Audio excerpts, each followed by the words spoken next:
Critical ছিল কিনা? না, এই আসলে আমার কাছে মনে হয় এই উইকেটে আপনার এই রান চেস করার মতন ছিল। কারণ দেখেন আমাদের যে উপরের ব্যাটসম্যানগুলো আছে, আমাদের ফরেনাররা আমাদেরকে টোটালি সাপোর্ট করতেছে না। সো আমাদের দেশি প্লেয়াররা যারা আছে তারাই দেখেন ওভারঅল আমরা 7টা ম্যাচ খেললাম, আমাদের দেশি প্লেয়াররাই পারফর্ম করছে। সো টপ অর্ডারে আমাদের ম্যাক্সিমাম ফরেন প্লেয়ার, যদি ওরা আমাদের সাপোর্ট না করে আসলে আমাদের এই 180 কেন আমরা 150 রানও চেস করতে পারবো না। ক্যাপ্টেন হিসেবে তো আপনার একটা রোল আছে, বিদেশি প্লেয়াররা যাতে ভালো করে তাদেরকে একটু জাগিয়ে তোলা, সেই হিসেবে আপনি কতটুকু চেষ্টা করছেন? দেখেন আমার দিক থেকে আমি ওদের সাথে কনভারসেশন করতেছি, আমি টেক্সট করতেছি, আমি ওদেরকে বলতেছি যে কি করলে ভালো হয়। আসলে আলটিমেটলি আসলে মাঠে খেলা যে আসলে পারফর্ম করাটা আসলে তারা আসলে এতগুলো ফ্র্যাঞ্চাইজিস খেলে, আপনি দেখবেন যে আমাদের যেসব ফরেনার আছে সবারই স্ট্যাট অনেক ভালো।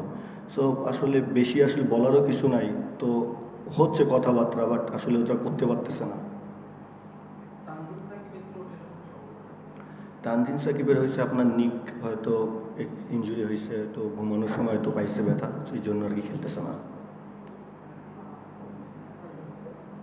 আপনাদের বোলিংটা ভালো হয়েছিল, মিডলে এমন কি হলো যে আপনাদের বোলিংটা লাইন থেকে বাইরে চলে গেছে?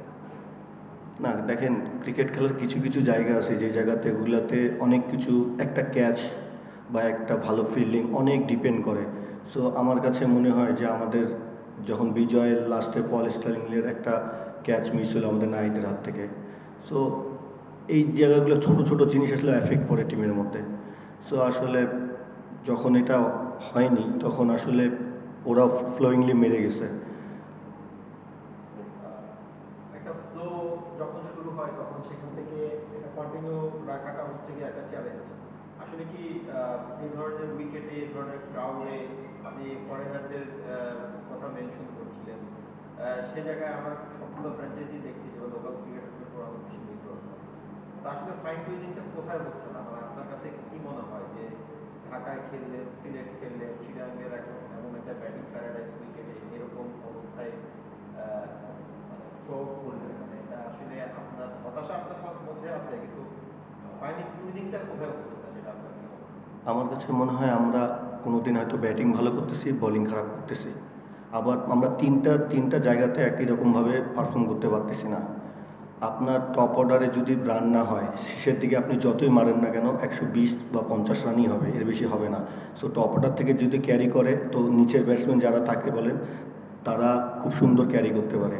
সো আমার কাছে মনে হয় যে আমাদের মানে মিক্স আপ হচ্ছে না, মানে মানে জেতার জন্য যে তিনটা জায়গাতে আমাদের ভালো পারফর্ম করা দরকার, আমরা তিনটা পজিশনে একইভাবে খেলতে পারতেছি না।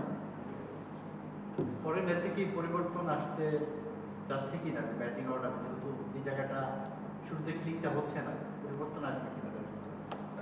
এখন আমাদের কোচিং স্টাফদের সাথে কথা বলতে হবে, দেখতে হবে আসলে কি অবস্থা, চেঞ্জ আসতে হবে, চেঞ্জ না আসলে আসলে হচ্ছে না, চেঞ্জ আনতে হবে।